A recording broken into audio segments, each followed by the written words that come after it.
नमस्कार, उत्तराखंड खास खबर देख रहे हैं आप सब। मैं हूं आपके साथ साहिल केरनी। शुरुआत करेंगे बुलेटिन की बड़ी खबर से। आपको रूबरू करवा दें, पौड़ी गढ़वाल ले जाते हैं, जहां पर पौड़ी गढ़वाल के आपदाग्रस्त क्षेत्रों में पहुंचे सीएम धामी। ग्राउंड जीरो से सीएम धामी राहत बचाव कार्यों की समीक्षा कर रहे हैं। आपदा प्रभावित स्थानीय लोगों से मिले मुख्यमंत्री पुष्कर सिंह धामी। मुख्यमंत्री धामी ने हर संभव सहायता का आश्वासन दिया है।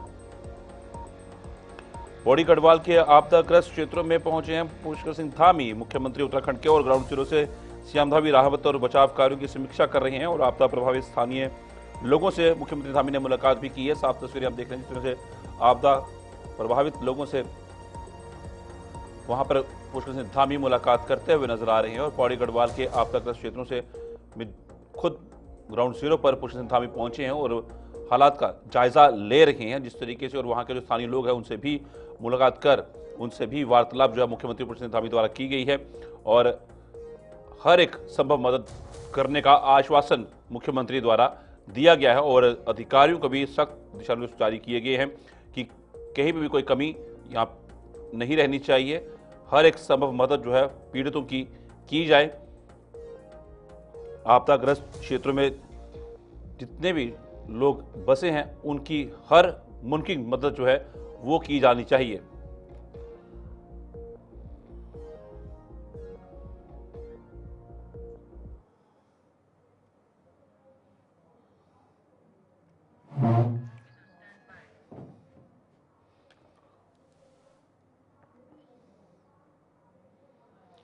मौसम के साफ होने और चिनूक हेलीकॉप्टर के धराली पहुंचने के बाद राहत और बचाव कार्य में तेजी आई है।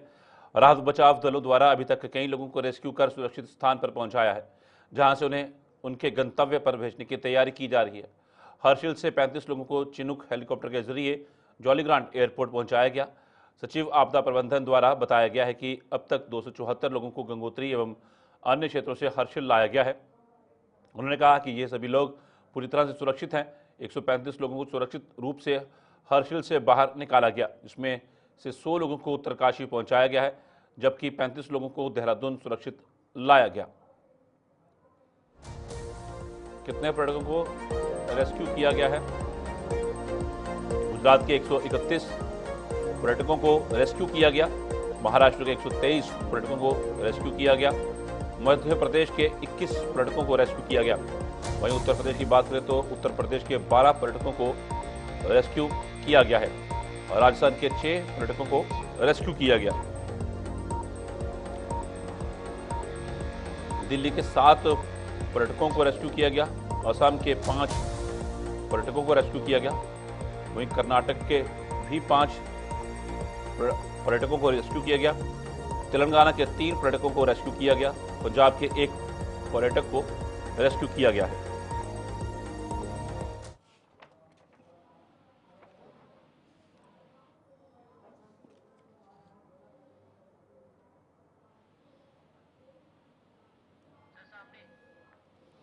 और करते हैं जानकारी के लिए हमारे संवाददाता वरिष्ठ पत्रकार उत्तराखंड से अरुण शर्मा जो हैं वो जुड़ चुके हैं।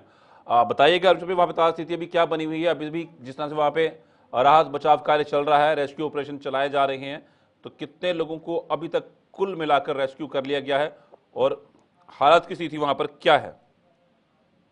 देखिए, आज बहुत दिन बाद मौसम खुला है, तो मौसम खुले रहने से आज सुबह से ही हेलीकॉप्टरों के द्वारा रेस्क्यू अभियान चलाया गया, क्योंकि रास्ते बंद हैं।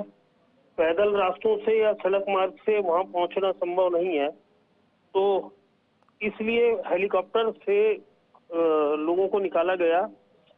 हरसिल से और गंगोत्री से भी लगभग 350 लोगों को आज निकाला गया अलग अलग जगह से। कुछ को हरसिल पहुंचाया गया, कुछ को उत्तरकाशी पहुंचाया गया, कुछ को देहरादून का जो जॉलीग्रांट एयरपोर्ट है वहां उतारा गया MI-17 से, और कुछ लोगों को एम्स में भेजा गया जो गंभीर है, जिनकी हालत खराब है। उसके अलावा बहुत सारे लोगों को आर्मी के अस्पताल में या जो वहां जो भटवाड़ी और झाला में हॉस्पिटल बनाए गए हैं उनमें ले जाया गया है। तो ये स्थिति है और लगातार ऑपरेशन चल रहा है, क्योंकि मुख्यमंत्री खुद इस सब की देखभाल कर रहे हैं। वहाँ अधिकारी मौजूद है, एनडीआरएफ, एसडीआरएफ, पुलिस, सेना, आईटीबीपी और आपदा प्रबंधन की टीमें स्थानीय प्रशासन के साथ उस जगह पे मौजूद है। तो बहुत दिन बाद आज मौसम खुलने से राहत मिली है कि लगातार हेली सेवाओं से जो गंगोत्री में फंसे हुए लोग थे वो संख्या आपको भेज दी थी। उसमें महाराष्ट्र के हैं, गुजरात के हैं, पंजाब के हैं, अलग अलग राज्यों के पर्यटक हैं, उनको गंगोत्री लाया गया है जिससे वो आगे अपने अपने गंतव्यों तक जा सके। और गंगोत्री उत्तरकाशी लाने से एक फायदा ये हुआ गंगोत्री से कि कम से कम उत्तरकाशी में संचार सेवाएं हैं, बिजली है, तो वो अपने मोबाइल भी चार्ज कर सकेंगे और कम्युनिकेशन भी कर सकेंगे अपने रिश्तेदारों से जो उनके लिए चिंतित हैं, परेशान हैं। जी। अच्छा, एक चीज और समझेंगे आपसे, जैसे कि धराली में भी रेस्क्यू ऑपरेशन जो है अभी भी चल रहा है, तो वहां की क्या स्थिति बनी है, वहां से क्या जानकारी निकल के आ रही है सामने, और इस पूरे ऑपरेशन के अंदर कितनी टीम्स को तैनात किया गया है और गंगोत्री धाम से हर एक यात्री को वहां से रेस्क्यू कर लिया गया है? देखिए, मैंने आपको अभी बताया कि एसडीआरएफ है, एनडीआरएफ है, आईटीबीपी है, आर्मी है, पुलिस है, स्थानीय प्रशासन है, मेडिकल टीम्स हैं। तो ये तमाम टीम वहां काम कर रही है। लगभग 500 लोग थराली के अंदर इस टाइम काम कर रहे हैं और ये कोशिश की जा रही है जो हैवी मशीनें हैं जो जमीन के अंदर से ये पता लगाएगी कि कहाँ कोई बॉडी है या कहाँ कोई फंसा हुआ है, उसके इंडिकेशन देगी। उन मशीनों को भी ले जाने का प्रयास हो रहा है। उसके अलावा जेसीबी है, क्योंकि कई जगह खुदाई होनी है, तो उस वजह से भी वो प्रयास हो रहा है कि उनको ले जाया जाए। लेकिन युद्ध स्तर पे काम चल रहा है और ये इसलिए हो, उसके बावजूद कि रास्ते बंद हैं, उत्तरकाशी से धनारी तक नहीं जा सकता है क्योंकि बीच में कई जगह वॉश आउट हो गई है रोड। तो वो रोड की स्थिति को भी सुधारने का प्रयास हो रहा है। एक जगह वो खोला गया है आज, जो भटवाड़ी से और हरसिल के बीच का रास्ता है वो खोल दिया गया, लेकिन अभी भी बहुत सारी सड़कें बंद हैं। पूरे उत्तराखंड में 150 से ज्यादा सड़कें बंद हैं अलग अलग स्थानों पर। तो ये स्थिति है। देखिए, मौसम खराब होता है, उसकी वजह से भूस्खलन होता है, उसकी वजह से क्लाउड बर्स्ट बिल्कुल, हुआ स्थिति और उसी की वजह से खराब हो पानी जाती आता है तो ये बहुत ही चुनौतियों का सामना करना पड़ता है। एक चीज और समझना चाहेंगे, मैं धराली गांव की बात करूंगा सिर्फ, क्या धराली में रेस्क्यू ऑपरेशन चल रहा है अभी तक, उसमें कितनों को रिकवर किया गया है, क्या इसकी कोई डेटा जो है वो सामने आया है, और क्या उस गांव के पुनर्वास के लिए दोबारा से कोई योजना बनाने की तैयारी चल रही है? देखिए, अभी तो पहला काम राहत और बचाव का है। अभी कोई नई डेड बॉडीज की सूचना नहीं मिली है। वो जो 6 कल तक मिली थी वही सूचना है।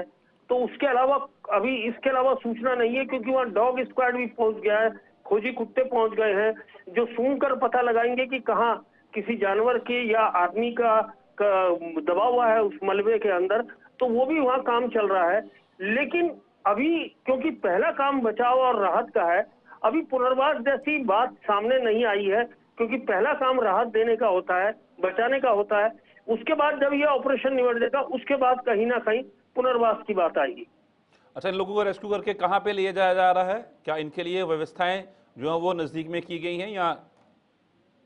देखिए, वहां से हरसिल में व्यवस्था है, झाला में व्यवस्था है।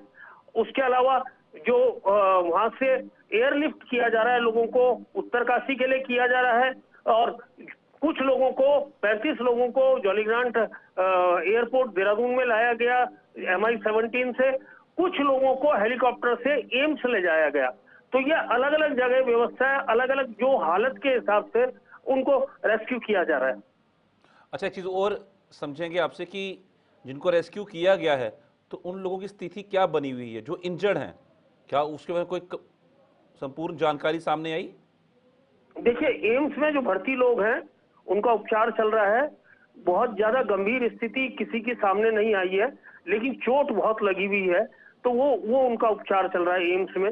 उसी तरह भटवाड़ी, झाला और उत्तरकाशी डिस्ट्रिक्ट हॉस्पिटल में भी बहुत से लोगों का उपचार चल रहा है। कोई संख्या निश्चित नहीं है, क्योंकि पहली चीज तो वहां से रेस्क्यू करके निकालना है, किसी तरह उनको उस आपदाग्रस्त क्षेत्र से बाहर निकालना है, और बाहर निकालने के बाद फिर उनके इलाज की और खाने की और चीजों की व्यवस्था करनी है, रहने की व्यवस्था करनी, वो प्रशासन कर रहा है, तमाम टीमें जुटी हुई है। अच्छा, रेस्क्यू ऑपरेशन लगातार वहां पर जारी है, पिछले 2 दिन से चल रहा है, तो जिन इंजर्ड्स को वहां से निकाला गया है, अस्पतालों में एडमिट करवाया गया है, तो उनकी मानसिक स्थिति क्या बनी हुई है? क्योंकि पहले दिन ये कहा जा रहा था कि इनकी काउंसलिंग जो है होगी, तो उस तरह कुछ सामने आई बात? वो भी चल रहा है। देखिए, जो लोग हॉस्पिटल्स में हैं उनके साथ मानसिक जो विशेषज्ञ हैं, मनोरोग विशेषज्ञ, वो बात कर रहे हैं, लेकिन लोग सहमे हुए हैं, डरे हुए हैं इस घटना को बाद। तो वो कई लोग बात करने की स्थिति में नहीं है। कुछ तो बता रहे हैं कि कैसे वो उनके साथ क्या हादसा हुआ, लेकिन कुछ लोग बताने की स्थिति में भी नहीं है। जी धन्यवाद अरुण शर्मा जी, पूरी जानकारी साझा करने के लिए। जिस तरीके से साफ तौर पर अरुण शर्मा हमारे साथ वरिष्ठ पत्रकार उत्तराखंड से जुड़े हुए थे और पूरी जानकारी साझा की किस तरीके से वहाँ पर बड़े पैमाने पर सर्च ऑपरेशन, रेस्क्यू ऑपरेशन जो है वो चलाया जा रहा है, जिसमें कि एसडीआरएफ, एनडीआरएफ, आईटीबीपी और उनके साथ स्वास्थ्य सुविधाओं के अधिकारी भी पूरी तरीके से मुस्तैद और वहाँ पर मौजूद हैं। मुख्यमंत्री पुष्कर सिंह धामी ने उत्तरकाशी में रेस्क्यू किए गए लोगों से मुलाकात कर उनका हालचाल जाना। इस दौरान मुख्यमंत्री ने धराली में आई इस आपदा की घटना की कहानी इन लोगों की जुबानी सुनी। इन लोगों ने बताया कि किस तरह से उन्होंने इस आपदा को अपनी आंखों के सामने होते हुए देखा।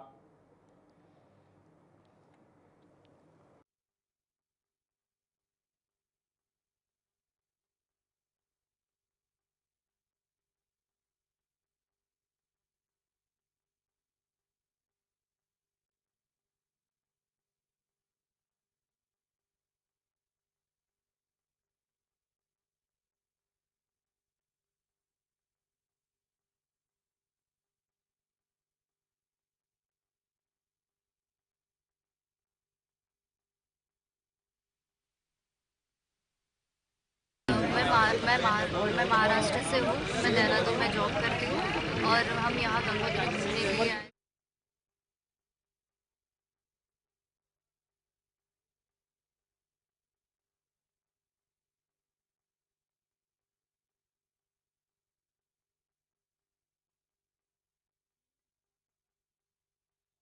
शायद हम यहाँ आर्मी भी है साथ में। आर्मी भी और साथ में लोकल एडमिनिस्ट्रेशन ने भी हमारी बहुत हेल्प की है। हर जगह पे, यहाँ पे भी लोग हमें मिले, बहुत अच्छे लोग मिले, उन्होंने हमें बहुत सपोर्ट किया है। And thanks to all army. तो मतलब जब हम लोग होटल में थे तो तभी ये सब हुआ था, लैंडस्लाइड वगैरह। जस्ट हमारे होटल के आगे पूरा ये मलबा वगैरह भर गया था। फिर हम लोग वो देखे और तुरंत निकल गए, हमारा बैग पैक करके। धराली में थे आप लोग उस समय? उसके जस्ट बगल में एक होटल में। और फिर मतलब बैग पैक करके निकल गए और आर्मी कैंप में आ गए, रेस्क्यू कैंप में। फिर वहाँ पता चला कि सिर्फ हमारा होटल बचा, बाकी सब रह गए। एक और आ गया था, 2 आया था ना। हाँ, 2 बार आया था। बाद में पता चला सिर्फ वो होटल है, बाकी सब मतलब जहाँ पे हम लोगों ने खाना खाया वो सब रेस्टोरेंट सब गए। उसी समय शाम को निकल गए थे? पहला तो 1:30 बजे के आसपास हुआ। हमने देखा तुरंत निकल गए लगेज लेके, हमने रुका नहीं, कुछ भी नहीं, बस लगेज लेके निकल गए, भाग गए। अब हमारे पास एक कॉल आती है हमारे एक्चुअल में धराली में कुछ ऐसी हादसा हो चुके हैं। जब हमने हादसे के लिए जैसे हम हरसिल के ब्रिज पर पहुंचे तो हमने देखा उसमें सिलेंडर वगैरह ऐसे होटल्स वगैरह में बहुत सारी चीज़ें लेकर आ रही थी। हमने अपने आप को सेव करने के लिए फिर हम वो आपका आर्मी कैंट की साइड दूसरी ओर। आप लोग हरसिल में थे उस समय? हाँ जी। तो हम जैसे ही ऊपर पहुंचे तो हमने देखा आर्मी कैंट के बेस पर वहाँ पर भी बादल फट चुका था। जो हमारे हरसिल की तरफ जो हमारी प्रॉपर्टी है, फिर वो होटल है जहाँ पे हम जॉब करते हैं, वो बिल्कुल गंगा के किनारे पर है। उसमें भी एक्चुअल में पानी घुसना शुरू हो गया था। तो हमने अपने आप को मैं महाराष्ट्र से हूँ। मैं देहरादून में जॉब करती हूँ और हम यहाँ गंगोत्री घूमने के लिए आए थे। और लेकिन जो भी हो गया और आर्मी लोगों ने हमें अच्छे से रेस्क्यू करा दिया और यहाँ तक पहुँचा दिया। बहुत अच्छे से ध्यान रखा, हमारा सब कुछ सही हो गया। अब यहाँ तक आ गए, अब आगे भी चले जाए। आर्मी ने बहुत ज़्यादा सपोर्ट किया। आर्मी ना होती शायद हम यहाँ भी है साथ में। आर्मी भी और साथ में लोकल एडमिनिस्ट्रेशन ने भी हमारी बहुत हेल्प की है। हर जगह पे, यहाँ पे भी लोग हमें मिले, बहुत अच्छे लोग मिले, उन्होंने हमें बहुत सपोर्ट किया है। And thanks to all army, local police and local administration जिन्होंने हमें यहाँ तक पहुँचाया। हरसिल के लोग कहते थे आप हरसिल की जिम्मेवारी हो, पहले आप पहुँचो जहाँ सेफ, हमें कॉल करना पहुँचते जी। सब अच्छा। बंगाल से हूँ और मैं देहरादून में नौकरी करता हूँ। हम लोग गंगोत्री गए थे घूमने और हम लोगों ने ये आपदा में मतलब हम लोगों के सामने ही हुआ ये आपदा, हम भी फंस चुके थे उसमें। तो प्रशासन की व्यवस्था तो काफ़ी अच्छी है, मतलब पावर और ये सब नेटवर्क नहीं रहने के बावजूद भी हम काफ़ी जल्दी रेस्क्यू हो चुके हैं उधर उस एरिया से। हमें जिस चीज़ की और डर थी कि और भी क्लाइमेट बदल जाए, फिर और कुछ हो जाए तो हम ज़्यादा फंस जाएंगे उधर, इसलिए काफ़ी जल्दी सब कुछ हुआ है और हम सच में आभार है सरकार के। बरेली से हूँ सर, मेरा नाम सत्येंद्र पाल है सर। जब मैंने सर जॉब के लिए वहाँ पे गया था तो वहाँ पे सर फंसे हम नीचे आए, आने वाली व्यक्ति और हमें यहाँ पे उठाएंगे।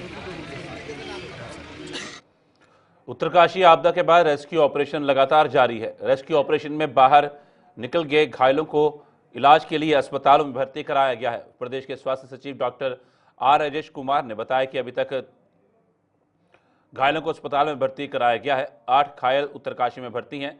3 लोगों को ऋषिकेश एम्स में भर्ती कराया गया है, जिसमें से 2 लोग खतरे से बाहर है। एक व्यक्ति को हेड इंजरी हुई है और उनका कंडीशन कुछ क्रिटिकल है। वहीं 2 मरीजों को जिला हॉस्पिटल देहरादून में भर्ती कराया गया है। कुल मिलाकर आपदा में घायल व्यक्तियों में से जिन 13 लोगों को अस्पतालों में भर्ती कराया गया है, उनमें से 12 लोग खतरे से बाहर है और एक व्यक्ति ही क्रिटिकल कंडीशन में है।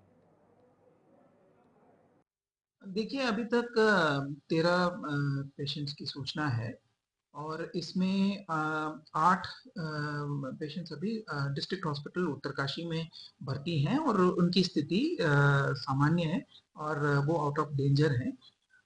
बाकी 3 पेशेंट्स को 108 के माध्यम से एम्स ऋषिकेश भर्ती करा दिया गया है। उनमें से 2 पेशेंट्स की स्थिति अभी आउट ऑफ डेंजर बताई जा रही है और एक सिविलियन है उसमें जिनको हेड इंजरी हुआ है और उनकी स्थिति थोड़ी क्रिटिकल बताई जा रही है। बाकी 2 पेशेंट्स कल ही जो मिलिट्री हॉस्पिटल देहरादून। उत्तरकाशी के धराली में हुए हादसे के बाद कांग्रेस प्रदेश अध्यक्ष करण मेहरा हालत का जायजा लेने पहुंचे। करण मेहरा ने भटवाड़ी पहुंचकर स्थिति का जायजा लिया और स्थानीय लोगों से बातचीत की। करण मेहरा ने स्थिति का जायजा लेकर सरकार के कामकाज पर सवाल उठाए और आईटीबीपी का धन्यवाद देते हुए कहा कि आईटीबीपी के कारण ही लोगों की जान बची है। उन्होंने कहा कि आपदा में जिस तरीके से काम होना चाहिए था, वैसे किसी काम को सरकार अंजाम नहीं दे पाई है। मैं धन्यवाद देता हूं फौज के जवानों को और आईटीबीपी के लोगों को। गोपांग में जो हमारा आईटीबीपी का मेडिकल कैंप था, वहां लोगों को राहत पहुंचा पाए हैं और फौज के अपने 10 जवान गायब होने के बाद भी फौज जो वहां डिप्लॉय है वो लोगों की मदद कर रही है। अभी तक एनडीआरएफ और एसडीआरएफ वहां तक नहीं पहुंच पाए। भटवाड़ी पर पुल टूटा है, रोड टूटी है, उससे आगे भी वैली ब्रिज बनने में अभी लगभग 5 से 7 दिन लगेंगे, जो सूचना हम लोगों को प्राप्त है। मेडिकल टीम को भी प्रशासन नहीं भेज पाया। अभी 45 घंटे के आसपास इस घटना को हो गए हैं। आज पहली बार सीएमओ को भेजा है। मुख्यमंत्री को चाहिए था कि 4 या 5 चॉपर्स किराए पर लेने चाहिए थे ताकि एनडीआरएफ और एसडीआरएफ के लोगों को सामग्री के साथ वहां भेजा जा सके ताकि राहत कार्य तेजी से चल सके। लेकिन अभी 45 घंटे होने के बाद भी हम उस स्थिति पर नहीं पहुंच पाए हैं। हम पटवाड़ी के नजदीक है, ये हालात हैं।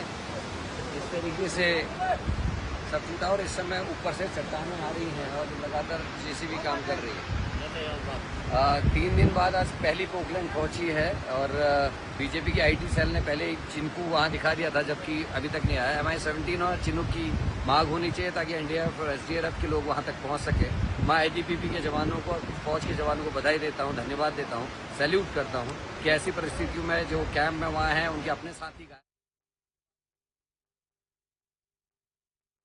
उत्तरकाशी के धराली में आई आपदा के बाद जहां सरकार द्वारा लगातार रेस्क्यू ऑपरेशन चलाया जा रहा है, तो वहीं मुख्यमंत्री पुष्कर सिंह धामी खुद ग्राउंड जीरो पर रेस्क्यू ऑपरेशन की मॉनिटरिंग करने के साथ ही एनडीआरएफ, एसडीआरएफ व प्रशासनिक अधिकारियों के साथ बैठक कर रहे हैं। ऐसे में कांग्रेस प्रदेश अध्यक्ष करण मेहरा ने भी उत्तरकाशी पहुंचने के बाद प्रभावितों का हाल जाना। इस दौरान उन्होंने प्रदेश सरकार पर आपदा में उचित व्यवस्था न करने का आरोप लगाया। तो वहीं भाजपा प्रदेश मीडिया प्रभारी मनवीर चौहान इस पर पलटवार करते हुए कहा कि आपदा के समय से सभी का ध्यान आपदा राहत बचाव कार्य में होना चाहिए। कांग्रेस को ऐसा समय में राजनीति नहीं करनी चाहिए। देखिए, मुझे लगता है जब प्रदेश के अंदर इस तरह की दैवीय आपदा और इतनी बड़ी घटना घटित हुई हो, उस समय सभी का ध्यान और सभी का फोकस वो आपदा राहत कार्यों में होना चाहिए और इसको किसी भी प्रकार से, चाहे विकास की बात करें, चाहे राजनीतिक विषय की बात करें, इससे मुझे लगता है लोगों को नहीं जोड़ना चाहिए। इस समय सबका ध्यान आपदा राहत कार्यों में होना चाहिए और उसके बाद राजनीति भी होती रहेगी, विकास के काम भी होते रहेंगे और इस तरह की घटनाओं को रोकने के लिए कम से कम इस तरह की घटनाएं हो, इसके लिए सभी का प्रयास। कांग्रेस के पूर्व प्रदेश अध्यक्ष गणेश कोदियाल ने विकासखंड पौबा का दौरा किया। अपने दौरे के दौरान कांग्रेस पूर्व प्रदेश अध्यक्ष ने ग्राम सैंजी आपदाग्रस्त क्षेत्र का निरीक्षण किया और प्रभावितों से मुलाकात कर स्थिति का जायजा लिया। प्रभावितों से स्थिति का जायजा लेने के बाद गणेश कोदियाल ने संबंधित अधिकारियों से बात कर प्रभावितों को त्वरित यथासंभव सहायता प्रदान करने को कहा। और ये सैंजी बाजार में हम इस समय है, ये फलता फूलता हुआ आगे बढ़ता हुआ बाजार पूरी तरह से इस आपदा की भेंट चढ़ गया। आप ऊपर से देख सकते हैं, इस तरफ से जब ये पूरा सैलाब आया तो ये सामने के दुकानों से लेकर ये सामने जो सामने दुकानें दिख रही हैं, ये सामने की दुकानों से लेकर और नीचे ये तमाम गौशालाएं और मकान और ये कुलवीर भाई की ये जो दुकानें थी यहाँ पर हार्डवेयर की, दो दुकानें और उनका मकान, ये दूसरे भाई साहब नीलम हाँ नीलम सिंह बबली देवी भाई, इनका ये मकान और ये सब कुछ इनका तहस नहस हो चुका। गांव के कम से कम 1 दर्जन से अधिक मकान पूर्णतया क्षतिग्रस्त हो गए हैं और इसी तरह से पूरे गांव के सभी मकानों में कुछ न कुछ नुकसान हुआ है। पानी की लाइनें, बिजली की लाइनें और तमाम जो सुविधाएं हैं वो तमाम पूरी तरह से समाप्त हो चुकी, ख़त्म हो चुकी। गांव के लोग बड़े चिंतित हैं। बतेरे ऐसे लोग हैं कि जिन्होंने कल से इनके मवेशी बह गए। ये जो कुलवीर भाई हैं, ये इनकी दुकान के साथ साथ इनका लेबर पेमेंट के लिए जो पेमेंट लाए थे वो भी दुकान में रखा था, वो सब पूरी तरह स्वाह हो गया। तो मैं प्रशासन से चाहूँगा कि वो इनके क्षति का आकलन पूरी तरह करें, क्षति का आकलन हो और उसके बाद। उत्तराखंड में आपदा के बाद भटवाड़ी और धराली के बीच सड़क मार्ग पूरी तरह क्षतिग्रस्त हो गया था। भटवाड़ी में लगभग 60 मीटर और पापड़घाट के पास 100 मीटर से कम की दरारें आ गई थी। भारतीय सीमा सड़क संगठन की विशेष टीम ने इस मार्ग पर यातायात को सुचारू करने के लिए रात दिन काम किया और मार्ग को यातायात के लिए सुचारू किया। आपको बताते चलें कि 5 अगस्त की रात को भारी बारिश के कारण मार्ग पर मलबा और भारी पत्थर आने से मार्ग बाधित हो गया था। रुद्रपुर महापौर विकास शर्मा ने कल्याणी नदी के तेज बहाव में बहकर असमय जान गंवाने वाले सूरज कोहली के परिवार से भेंट की और उन्हें ढांढस बधाया। इस दौरान महापौर ने परिवार को हर संभव मदद का भरोसा दिलाया। इस दौरान महापौर ने मृतक की मां को नगर निगम में नौकरी देने की घोषणा करते हुए कहा कि परिवार की आर्थिक स्थिति अत्यंत दयनीय है, ऐसे में नगर निगम उन्हें सहारा देने का प्रयास करेगा। साथ ही उन्होंने मृतक की बहन की शिक्षा का पूरा खर्च वहन करने और विवाह में हर संभव सहयोग प्रदान करने का भी ऐलान किया।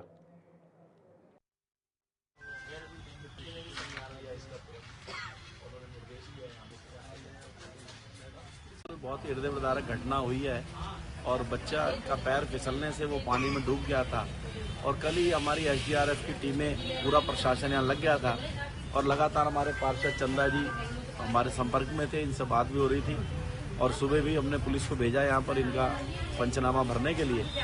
माननीय मुख्यमंत्री पुष्कर सिंह धामी जी को भी हम लोगों ने अवगत कराया था। माननीय मुख्यमंत्री जी ने 4 लाख रुपए की आर्थिक सहायता। रायपुर विधानसभा के अंतर्गत वार्ड नंबर 62 ननूर खेड़ा के कुछ स्थानों पर लगातार हो रही भारी बरसात से नुकसान हुआ। इसकी सूचना पर महापौर सौरभ थपलियाल ने स्थानीय पार्षद सुमित पुंडीर के साथ निरीक्षण किया। इस दौरान महापौर ने वार्ड में नुकसान का जायजा लिया। महापौर ने लोगों से भी बातचीत की। स्थानीय लोगों ने बताया कि भारी बारिश से नदी से लगी सुरक्षा दीवार ढह गई और इससे वार्ड में नुकसान हुआ है। स्थानीय लोगों ने बताया कि सुंदरवाला के जंगलों के काफ़ी पानी नाले पर आ रहा है और इसकी वजह से घरों पर खतरा मंडरा रहा है। निरीक्षण के बाद महापौर ने आमजन को हो रही समस्याओं के देखते हुए संबंधित विभागीय अधिकारियों को यथाशीघ्र निवारण के लिए निर्देशित किया। महापौर ने बताया कि विगत 3 दिन से बारिश हो रही है, इससे नदी और नालों का जल स्तर बढ़ गया है, जिससे आसपास के इलाकों में नुकसान हो रहा है। आसमानी आफत का असर चमोली जनपद के उच्च हिमालय भ्यूडार वैली में स्थित उत्तराखंड की खूबसूरत वर्ल्ड हेरिटेज साइट का दर्जा प्राप्त valley of flowers national park में भी साफ देखा जा रहा है। घाटी में इन अल्पाइन पुष्पों के खिलने के पीक सीजन होने के चलते इन दिनों देशी विदेशी प्रकृति प्रेमियों की अच्छी आमद दर्ज हो रही है।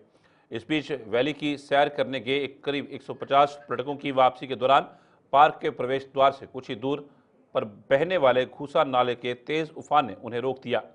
घाटी में पैदल आवाजाही के लिए बनी अस्थायी पुलिया बह गई, लिहाजा valley of flowers national park में ड्यूटी पर मुस्तैद जांबाज पार्क कर्मियों द्वारा अपनी जान जोखिम में डालते हुए उफनते नाले में जाकर रेस्क्यू करते हुए एक एक करके दूसरे छोर पर फंसे 150 पर्यटकों सहित छोटे बच्चों को नाला पार कराते हुए सुरक्षित घांगरिया पहुंचाया।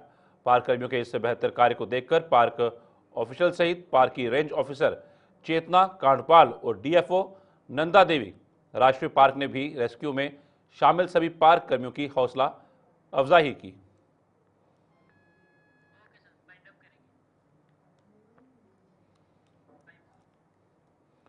उत्तराखंड खास खबर में फिलहाल इतना ही। दीजिए इजाजत, नमस्कार।